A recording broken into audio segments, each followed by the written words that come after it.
Good morning, Tuesday, July. I've got 29th, 2025. Ken Arizona here in Vista, California. Baseball players from the past whose career is over, not present day players, but those who have finished their baseball career. If they succeeded 300 or better, I've been covering them for the last couple months now. I'm up to 139 players, 300 or better career. I've been zeroing in and focusing on these guys. Before that, I covered a lot of baseball players and pitchers and records, accomplishments, stats. About 2,000 videos looking at every aspect of the game. But recently, starting with Babe Ruth, I've got the lists here. That is 1 through 70. And then 71 through 126, and now 127 to 139. All these guys, 300 or better career. This video, I'm picking another guy from the past, not in the Baseball Hall of Fame, but I want to give him a little props for his career. A lot of these guys go unnoticed in baseball history. Books are not written about them. Some guys just had good careers. Some had better than careers. Obviously, the guys who are really excelled, like Babe Ruth, Ty Cobb, Lou Gehrig, Stan Musial, Tris Speaker, Ted Williams, Rogers Hornsby, Tony Gwynn, all these guys, they get a lot of books and they get a lot of mention in baseball history. Joe DiMaggio, another one. Henry Aaron, Willie Mays. These guys are really excelled in their career. But other guys, their career average, some below average, some above average. But I want to give props to the guys, 300 or better career. This video, Ben Chapman. Have you heard of him? I haven't. Until I went to Baseball Reference, type in career batting average leaders. Ty Cobb's number 1, 366. And then you go all the way down to 300. Just some of those guys who made 300. Ben Chapman, 15 years career, 1,700 games, good amount. Not enough for me, though. I like 2,500 games. But he played 1,700 at 6,478 at bats, 6,478. He maintained 302 career.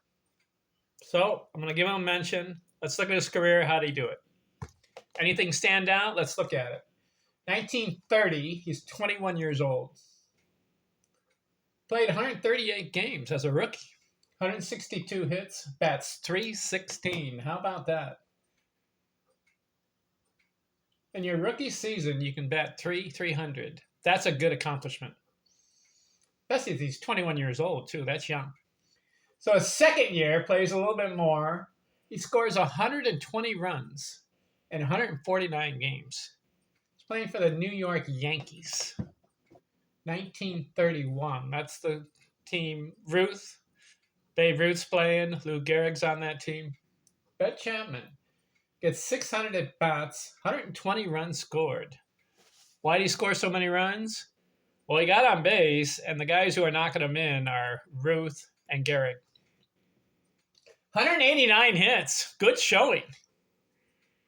17 homers, 122 RBIs. I like it. 315 batting average, and he gets 290 total bases. So Ben Chapman, 2 years in a row, 300. Third year, scores 101 runs. That's 2 years in a row. 174 hits. Bats 299. Just missed 300 there. 1933, 112 runs scored. 3 years in a row over 100. 176 hits, 98 RBIs, bats 312. His first 4 years, he's getting a lot of hits. His 5th year, 181 hits, 308 average. So he's got 5 seasons, just about 4 of the season, 4 out of the 5 are 300 plus. And the 5th season is 299. So 5 years, 300. 6th year, 160 hits, 118 runs scored. That's 4 times over 100. 289 average. 7th year, 110 runs scored, 170 hits, 315. 315 average. He's not a home run guy, but he did have 2 seasons over 100 runs batted in, so that's good. 1937, he scores 99 runs. 164 hits, 297 average. 1938, 163 hits. Bats 340. That's his high so far. Played 127 games and got 163 hits. 340 average. 1939, 158 hits, 290 average. 1940, 157 hits, 286 average. So I want to point out something with Ben Chapman. From 1930 to 1940, 11-year period. Listen to these numbers. Hits in a season. He's playing a lot. He goes 162, 189, 174, 176, 181, 160, 170, 164, 163, 158, and 157. Good 11-year stretch of hits. Listen to the batting averages. 316, 315, 299, 312, 308, 289, 315, 297, 340, 290, 286. So he's right near 300, and some of those seasons he passes 300. Good hitter, Ben Chapman. 1941, missed a lot of games. So starting the new decade, he got into 85 games and batted 237. So something happened, 1941. His career is starting to go down. He's 32 years old. I don't know why it started to go down, because in his first 11 years, he was getting a lot of hits and batting 300. What happened in 1941? I don't know. He may have been injured. He only played 85 games. So maybe the injury contributed to a low batting average, 237. So in 1942 and 43, he does not play. Must have been in the military. So he comes back, 1944. Not much. 44 games. 1945, he gets into 77 games, bats 260. And then his last season, 1946, is nothing. So he finishes a 15-year career in the 1930s playing for the Yankees. And he got traded to the Washington Senators for some reason. But he had a good stretch. 300 hitter. So he gets into 1,717 games. 6,478 at bats. Good amount. Scored 1,144 runs. So I'm counting 6 times 100 runs scored, and then 2 other times 90 plus. So 8 times out of 15 years, close to 100 runs scored. 407 doubles in 15 years. Not much in homers, 90. RBIs, 977. Didn't reach 1,000 in 15 years. But he had 2 seasons over 100 RBIs. The 302 batting average, I like it.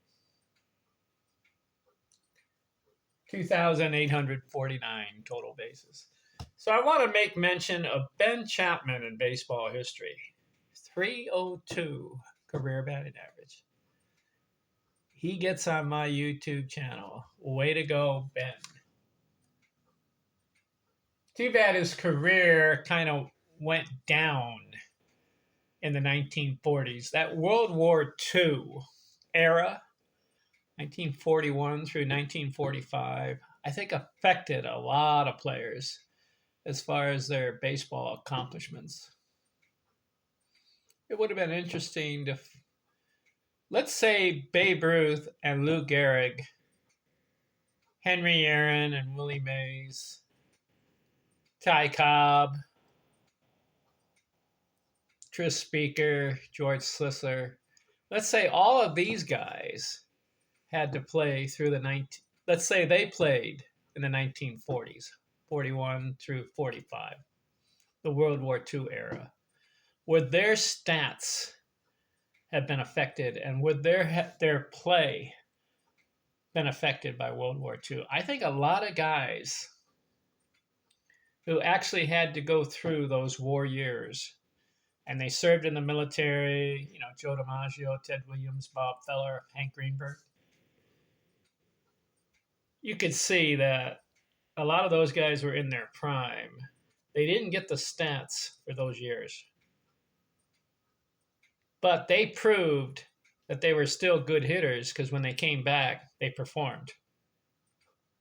I wonder if Babe Ruth and Ty Cobb and Lou Gehrig and all these other guys, if they had played through the war years, would they have performed the same way?